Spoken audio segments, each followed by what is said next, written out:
This URL shortener starts with one database and scales past 1 million redirects per second. Let me show you how senior engineers design it without over-engineering. This is exactly the kind of problem that shows up in senior system design interviews because it looks simple but reveals how you think about scale, trade-offs, and devolution. Today, we're designing a URL shortener similar to Bitly, but we'll approach it through a senior level system design lens. The goal of this session isn't just to sketch an architecture, it's to build a thought process that interviewers recognize as clean, realistic, and well reasoned. I'll structure this exactly the way I would in a real system design interview, starting with a minimal correct solution and then evolving it only when concrete requirements or scale constraints force us to. So, what are we actually building? A backend service with 4 simple responsibilities. First, it accepts a long URL, something messy, say a 500-character YouTube or Amazon link.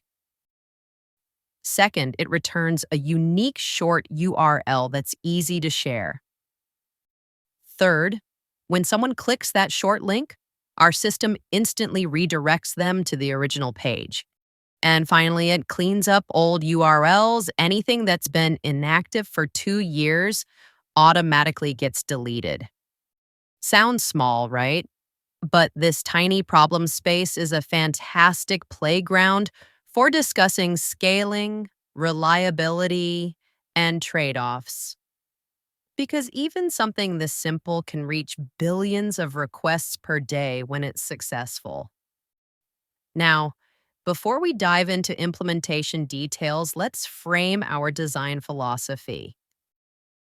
We start simple. We add complexity only when it's justified by numbers, scale, or reliability concerns. And every decision, database choice, caching, or even error handling must have a clear why behind it. In this design, we'll stay laser focused on the core scope: creation, redirection, lifecycle cleanup, scalability, and reliability. That means we're not building user authentication, fancy analytics dashboards, real-time abuse detection, or globe-spanning multi-region writes. We'll talk about those later only if the requirements force us there. So, the goal is simple but powerful: a scalable, maintainable backend that's easy to reason about, one that starts small yet evolves gracefully when traffic explodes. For this system, the primary measure of success is fast, reliable redirects. Everything else is secondary to that.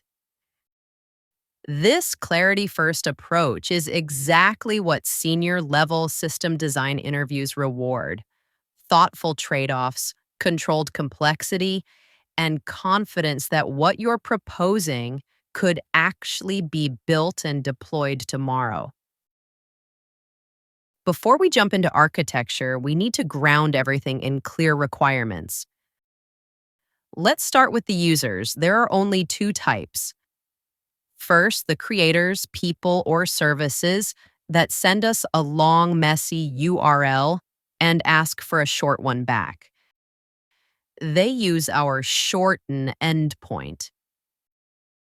Second, the consumers, those who just click a short link and expect to land on the original page instantly. They never see the back end, they just feel whether our redirect is fast or slow. For version 1, there's no authentication. Anyone can create and use URLs because we're focusing on the core functionality, not user management. That simplicity makes the system easier to reason about and test early on. Now, what exactly can these users do? We have 3 simple use cases. 1. Create a short URL. The input is a long URL. The output is a short one we generate. 2. Redirect. Someone clicks the short link and our service responds with an HTTP 301 redirect, and that's important because a 301 signals browsers and crawlers that this link is permanent and it allows caching downstream. And 3. Cleanup. Any short URL that hasn't been accessed for at least 2 years gets cleared out by a background job. This process is asynchronous, so it doesn't slow down requests. That's our entire behavior surface, 3 simple actions. Everything else, like analytics or custom aliases, can come later. Next, let's discuss scale. We'll assume our service has grown to handle medium to high traffic, similar to a public URL shortening platform. Realistically, that means around 500 to 1,000 new URLs created every second and between 50,000 and 100,000 redirects per second as people click links in messages and social feeds. Those numbers instantly tell us 2 things. 1, this system is heavily red-dominated, and 2, redirect latency, not creation latency, will define user experience. Someone waiting to get a short link can tolerate a bit of delay, but a slow redirect destroys trust. That's why our latency targets are redirects under 50 milliseconds server-side, creations up to about 200 milliseconds. Next, we define consistency expectations. When a user gets a short link from us, it must work immediately. That means we require read after write consistency at the record level. If you just created a link, you can safely assume the next request will find it, even if the rest of the database isn't strictly consistent globally. And lastly, let's state our non-functional priorities up front. 1. Low latency redirects, because that's what users literally feel. 2. High availability for reads, since 99% of requests are lookups. 3. Operational simplicity, fewer moving parts, fewer surprises. Also note what we're not building: no modification, API, no quotas, no updates. Each short URL is immutable once created. This immutability will simplify a lot of our consistency and caching decisions later. And that's the beauty of defining these requirements early. By knowing exactly who's using the system, what they expect, and the scale we're designing for, we can now make informed trade-offs in our architecture instead of guessing as we go. All right, now that we understand what we're building and at what scale, let's design the high-level architecture for version 1, the simplest system that actually works. The minimal viable architecture consists of just 3 components: an API gateway or load balancer, a stateless URL service, and a primary database. That's it. 3 boxes, 1 dependable flow. No caches, no message queues, no replicas, not yet. Let's walk through how each piece fits together. When a client wants to shorten a URL, it makes a post request to /shorten through the load balancer. The load balancer spreads requests across multiple identical instances of our URL service. This service is stateless, meaning it holds no conversation state between requests, so any instance can handle any request. That's important because it allows us to easily add or remove service instances as load changes. Once the request reaches the URL service, it performs three simple actions. It generates a random short code using something like base 62 encoding. It stores the mapping of short underscore code to long underscore URL, along with created and last accessed timestamps in the database, and it returns the complete short URL back to the client. Because the write goes directly to the primary database and subsequent reads also hit that same primary, we naturally satisfy per URL read after write consistency in version 1. That's the write path, correctness focused, optimized for reliability over raw speed, since URL creation volume is modest compared to reads. Now for the read flow, which is where most traffic will hit. When a user clicks a short link, their browser sends a GET request to slash short underscore code through the same load balancer. That request is routed to one URL service instance, which then looks up the short code in the database. If it finds a matching record, it returns an HTTP 301 redirect, not a 302. A 301 tells browsers and proxies that this redirect is permanent, which improves caching along the network path and saves us backend calls later. On a successful redirect, we also update the last accessed timestamp asynchronously or opportunistically, so lifecycle cleanup stays accurate without adding latency to the redirect path. If the code doesn't exist, we return a 404. If the database is temporarily down, we might respond with a 5xx to signal retriability.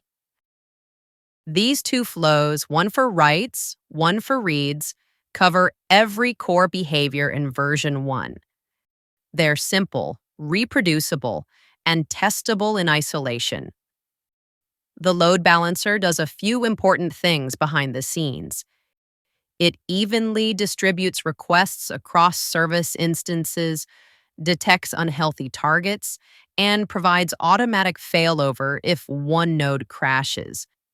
This ensures high availability of the service without adding logical complexity to the application layer.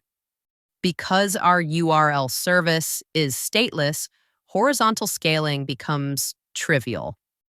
If traffic spikes, we deploy 10 copies instead of 2, and everything just works. There's no sticky session or internal memory sharing to worry about.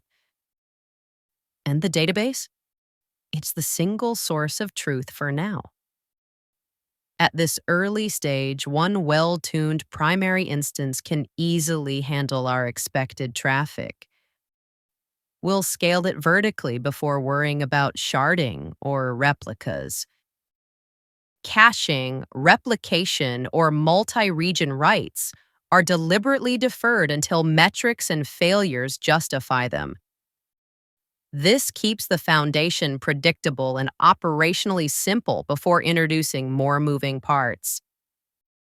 This minimal version gives us a stable foundation, a predictable, maintainable architecture that's easy to reason about and evolve when scale arrives.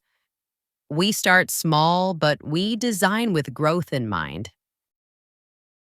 Now that we've outlined the high-level architecture, let's go deeper into the heart of this system, short code generation and storage. This is where most interviewers will want to see your reasoning, because it connects design choices, data modeling, and scaling in a single topic. Let's start with the data model, since everything else depends on it. We'll start simple. One table, one mapping. Each record links a short code to its original URL, plus a couple of timestamps that support lifecycle management. So the schema might look like this. Short underscore code, our primary key, a short string. Long underscore URL, the actual destination link. Created underscore at, a timestamp, so we know when it was generated. Last accessed at, another timestamp that we update whenever someone uses the link. It will drive our cleanup process later on. 4 fields. That's all we need for version 1. Short underscore code is the hero key here. Every lookup uses it, so our entire read path depends on how efficiently we generate and store it. Let's dive into ID generation, because this is where trade-offs start to appear. At our expected creation rate, maybe 1,000 new URLs per second, we don't need anything exotic, but we do need very high uniqueness, low coordination overhead, and predictable performance under scale. The simplest strategy that scales beautifully is a random base 62 string, typically 6 to 8 characters long. Before committing to base 62, let's sanity check the numbers. At around 1,000 new URLs per second, we're generating roughly 86 million URLs per day, about 30 billion per year. That immediately tells us our ID space must be much larger than that to keep collisions rare and retries cheap. If we used only digits, or even digits plus lowercase letters, we'd run out of space very quickly. With base 62, just 7 characters already give us several trillion possible IDs, which is more than enough at this scale. Random generation means every application instance can safely generate shortcodes independently, no central authority, no bottleneck. Of course, randomness can cause collisions, but the math says that probability is vanishingly small at this scale. Still, we handle it gracefully. When the database insertion detects a primary key conflict, we simply regenerate a new code and retry. It's idempotent, cheap, and reliable. Uniqueness is ultimately enforced at the database layer via the primary key constraint on short underscore code, which serves as the final authority. Even if 2 service instances generate the same code concurrently, the database constraint safely serializes the conflict, so we don't need any application-level locking. This pattern is ideal for early stages. It ensures simplicity and horizontal scalability without adding coordination or extra infrastructure. But in a real interview or production conversation, you should always acknowledge evolution paths. So mention that if the system ever reaches a point where collision retries become costly, say you're creating tens of millions of URLs per second, you could evolve toward more coordinated ID allocation strategies that are still encoded as short base 62 strings, such as snowflake-style generators or deterministic counters. We don't need them now, but we show we're aware of scalability planning. One thing that catches senior level eyes is that you explicitly know when and why to evolve. Not too early, not too late. Okay, now that we can generate IDs, let's talk about the storage layer. For our core mapping, shortcode to long URL, all access happens by the primary key, so we need a storage system that excels at point lookups and provides strong consistency. That means we can start with a single database instance, and almost any mainstream engine will work: PostgreSQL, MySQL, or even DynamoDB if you prefer NoSQL. The key decision is not about technology labels. It's about matching the access pattern to the storage model. Because our lookup is simple and predictable, always by a specific short code, we get great performance with a single primary key index. Additionally, we'll add a secondary index on last underscore accessed underscore at. That one isn't used in the redirect path, but supports the background cleanup job that finds inactive URLs. So in version 1, we vertically scale, throw more CPU at one machine before sharding across many, meaning we can increase CPU, memory, or storage size before even thinking about horizontal sharding.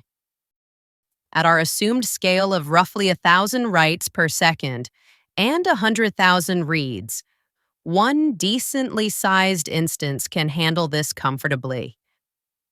Eventually, as read traffic grows beyond what a single database can handle, we'll justify adding a cache.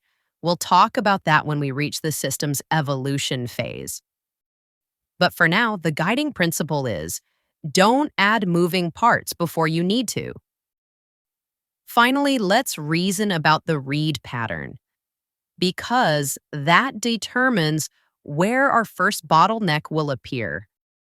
The read access pattern is almost embarrassingly simple. Every redirect request asks for one key. Find me the long URL for this short code. That's a direct primary key lookup. There's no join, no scan, no partial filter, which makes it extremely fast and, importantly, perfectly cacheable.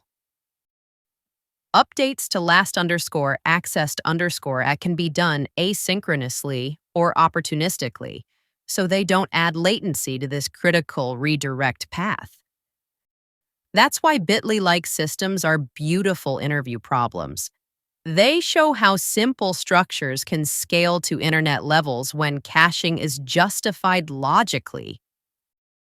So at this stage, we've defined our minimal schema, our code generation approach, our database indexes, and the reasoning behind why complexity comes later. With this foundation, our service is correct, consistent, and ready to scale once the traffic increases. We can now focus on failure handling and scaling triggers, the next section. So now that we have our data model and core flows solid, let's move into something every production system eventually faces: failures and edge cases. Designing for happy path behavior is easy. Designing for when things go wrong is what separates a decent design from a senior level one. We'll go through a few common scenarios our URL shortener might face and discuss pragmatic ways to handle each without over-engineering. First scenario: database write failure. This could happen if the DB is momentarily unavailable, if we hit connection limits, or even if a transaction times out. In this case, our reaction is straightforward. The service retries once or twice, and if it still fails, returns an HTTP5 XX to the client. Why is retry safe? Because our short URL creation path is idempotent, retrying produces the same result without side effects. Generating a new code and restoring it causes no data corruption. The earlier failed attempt didn't commit. That's a clean, bounded recovery approach. Second, database read failure. Imagine a redirect request where our service tries to fetch the long URL, but the DB is sluggish or offline. For now, we simply return a 5XX. It's better for client-side retries to happen with exponential backoff than to block threads indefinitely.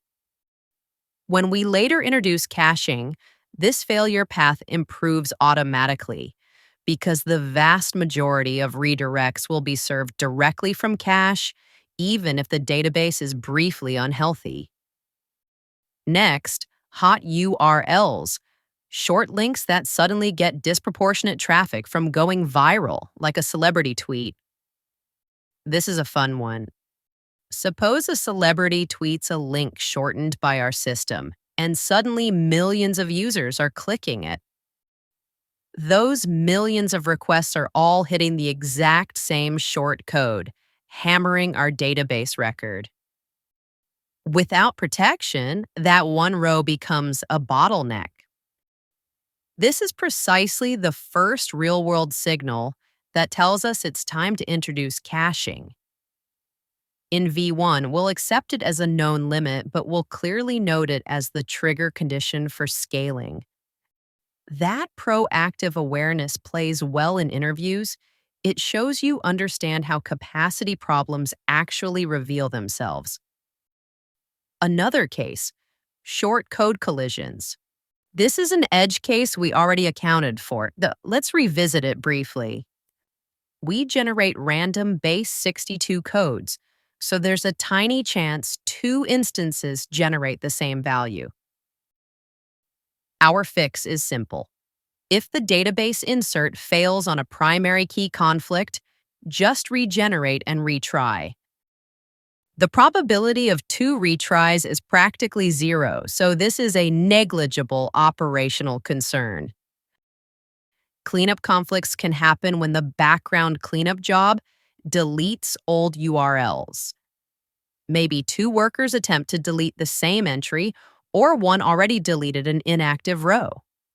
Instead of treating that as an error, we can safely ignore missing rows. The deletion job is idempotent, rerunning it causes no harm.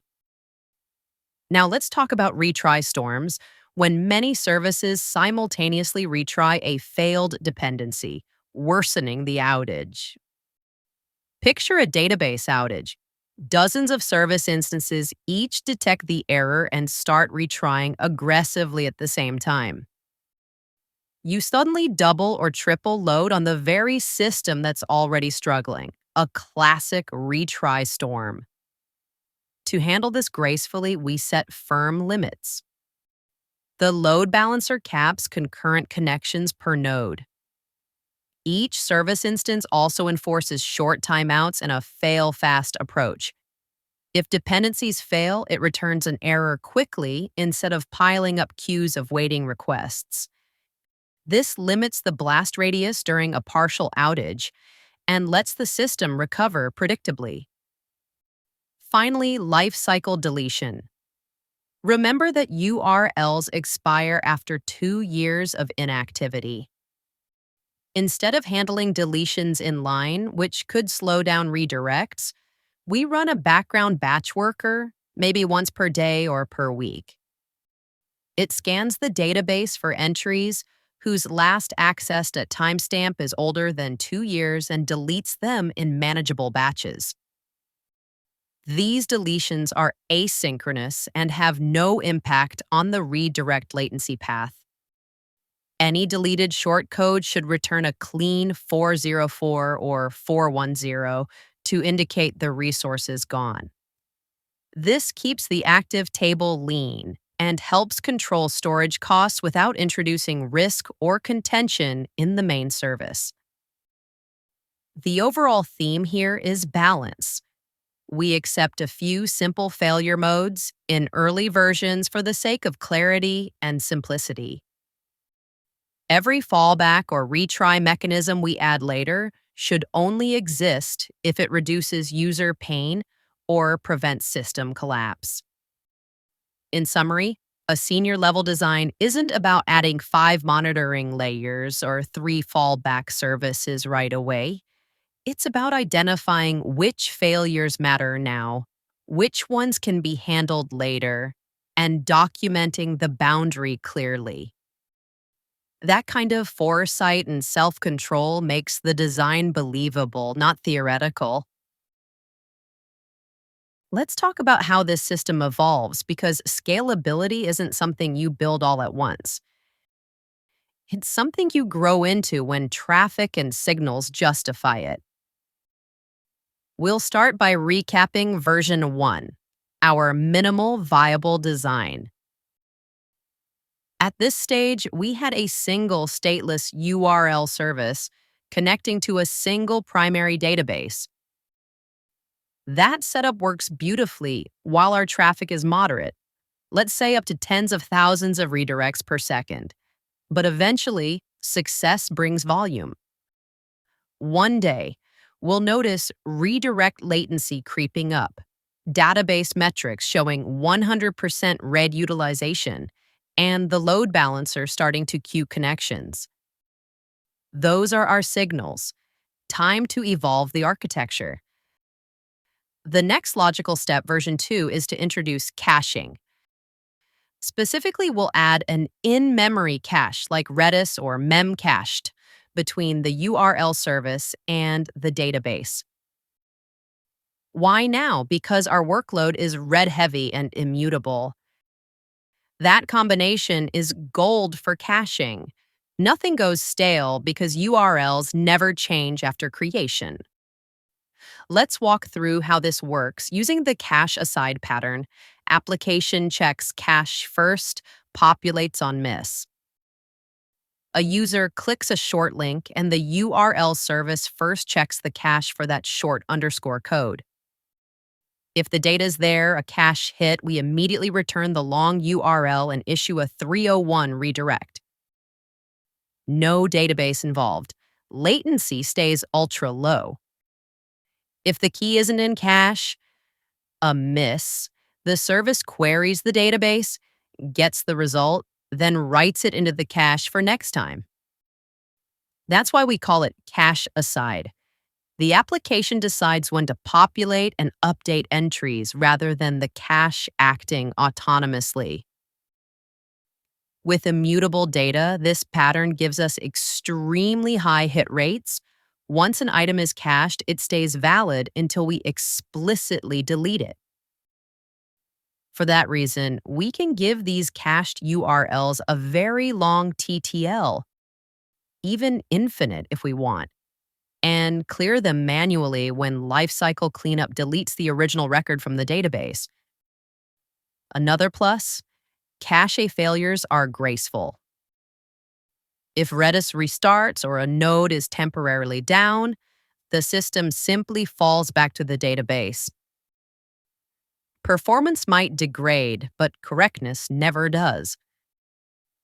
This adjustment alone can take our read throughput from maybe 100,000 requests per second up to millions, while keeping the database almost idle for reads. Importantly, notice what we're not adding in version 2. No sharding yet. No global replication or multi-region writes. No analytics pipeline. Those are powerful features, but none of them are forced by our current requirements. If traffic continues to climb, caching will sustain us for a long time before any of those big architectural jumps are necessary. In other words, we evolve only when the data tells us we must. That's the core mindset behind senior system design. Scaling through informed iteration, not speculative complexity. Let's imagine our system continues to grow and suddenly we're handling over 1 million redirect requests per second. That's a fantastic problem to have, and by now our cache is doing most of the heavy lifting. In this stage, the cache absorbs almost all reads, while the database handles only 2 kinds of traffic: cold lookups that miss cache and write operations for new URLs. Our architecture has already separated those paths cleanly, which makes scaling much easier now. So, what are our scaling levers from this point on? First, we replicate and cluster our cache. Instead of one large Redis node, we run a multi-node Redis cluster or use memcached with consistent hashing to spread traffic evenly across several cache servers. It's worth calling out why this distribution exists in the first place. Cache lives in memory, and memory is limited and expensive, so we can't store the entire data set on a single cache machine. The idea is simple. The URL service takes the short code, runs a hash function on it, and maps the result to a specific cache node. That's how we decide where a given short code lives in the cache cluster. This gives us horizontal scalability and built-in fault tolerance. If one cache node goes down, we only lose a subset of keys, not the entire cache. Second, we can add read replicas to the database. These replicas handle the few remaining cold start queries that still reach the database while the primary stays dedicated to writes. Third, we improve hotkey protection. Some URLs will inevitably go viral, a celebrity tweet or a major campaign, meaning millions of requests for the same short code. By default, consistent hashing maps each short code to one cache node, which works well for normal traffic. But when a short code becomes extremely popular, all those requests hit the same cache machine, creating a hotspot. To fix that, we introduce hotkey handling. The simplest approach is hotkey replication. We store the same shortcode mapping on multiple cache nodes, and the URL service picks one replica per request, using random selection, round robin, or a small hash-based choice. Now the question becomes, how does the service choose which replica to read from? The simplest option is random selection. Each request randomly picks one of the replica nodes. This spreads load probabilistically and works surprisingly well at scale, though it's not perfectly even. Another approach is round robin. Each request goes to the next cache node in sequence: A, then B, then C, and back to A.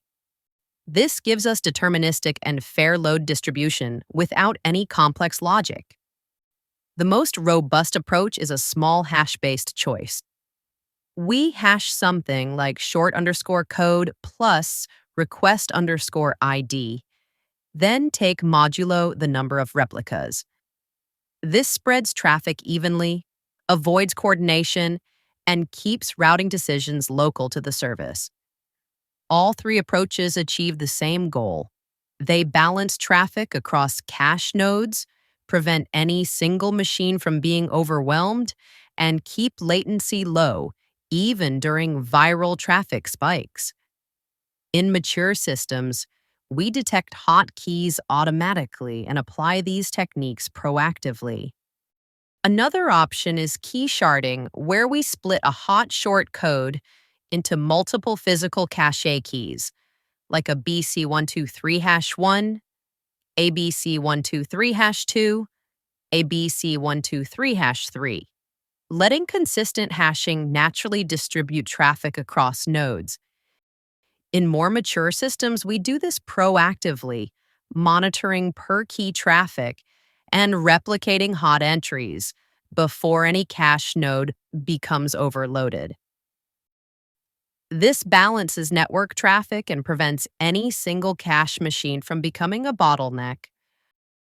We can also consider adding an event queue later, not for the redirect path, but for background tasks like cleanup or analytics. So, what breaks first at this scale? Usually not the database, it's cache memory or network I/O. That's why we monitor two metrics closely: cache hit ratio and cache latency. When those trend poorly, it's time for the next evolution, like regional replication or CDN caching.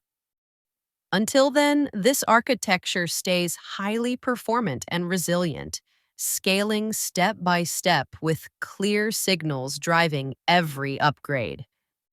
Before we wrap up, let's look at what truly sets a senior level design apart: observability, monitoring, and operational awareness.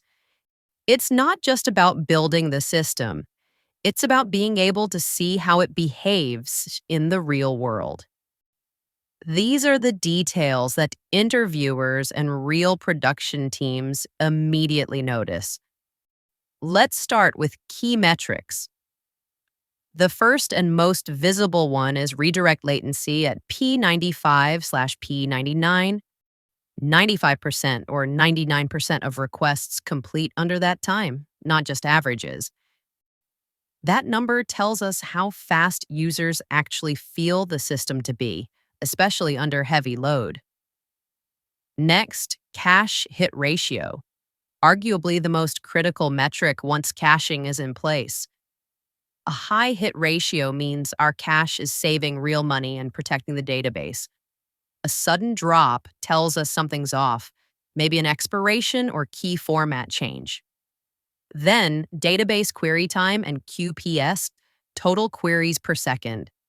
These numbers show whether we're starting to max out our primary or if replication might be necessary soon.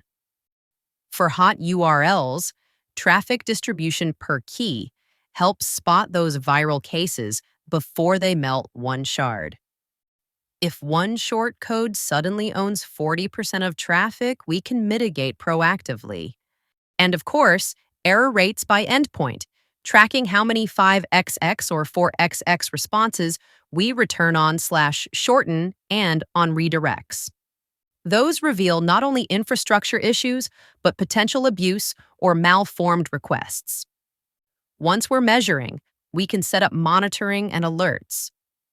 A slow query alert warns us if database latency drifts above a known threshold. Maybe an index needs optimization. A cache miss spike alert can uncover bugs in key generation or accidental invalidation. And correlating auto-scaling logs with traffic peaks tells us if we're scaling efficiently or adding too many instances too late. These signals turn our system into something engineers can trust day to day, not just conceptually. Now let's mention security and compliance, briefly but clearly. We validate and canonicalize standardized URL formats to prevent duplicates like HTTP versus HTTPS, no malformed or recursive redirects, no injection risks. We sanitize to prevent redirect loops, XSS in query parameters, or open redirect abuse. Lastly, for completeness, here are a few extensions we could add later but aren't building today. Custom aliases, handled with strict uniqueness checks. An asynchronous analytics pipeline, maybe Kafka leading to a batch processor for click stats and reporting. Simple abuse detection, like rate limiting by IP and periodic scanning for suspicious links. These ideas show we're forward-thinking, but still grounded in scope. Observability, metrics, and thoughtful extensions, these are what elevate a design from just correct to truly production-ready. They demonstrate not only that you can build the system, but that you can run it with confidence. Let's wrap up by zooming out and reminding ourselves why this design works so well. Everything we built came directly from clear requirements, not speculation. We didn't chase buzzwords or over-engineer. Each decision existed because a real user behavior or scale signal justified it. We started with a minimal, reliable core, a single stateless service, and a single database, and only evolved once metrics told us to. When redirects became our main bottleneck, we added caching, not because it sounded cool, but because the read pattern and immutability made caching a perfect fit. That's scaling based on data-driven triggers, not assumptions. From there, our architecture stays clean. Minimal coordination, maximum clarity. Stateless services scale horizontally with almost no effort. The cache absorbs red load. The database remains consistent and simple. each component does one thing well. Instead of juggling unnecessary complexity, we've kept read consistency a core principle. Once a short URL is created, it always works immediately. And we emphasized operational simplicity. So the system is not only scalable, but also easy to maintain, monitor, and debug. This design doesn't rely on magic. It's a practical, production ready system you could actually build tomorrow, evolve next year, and maintain for years after. And that's exactly the mindset interviewers are looking for at the senior level: clarity, scalability, and the discipline to add complexity only when it earns its place. To put it simply, this system is easy to build, easy to reason about, and easy to scale. The essence of strong engineering design. If this walkthrough helped you think more clearly about system design, that's the goal. Design systems that grow with evidence, not assumptions. Thanks for watching, and I'll see you in the next one.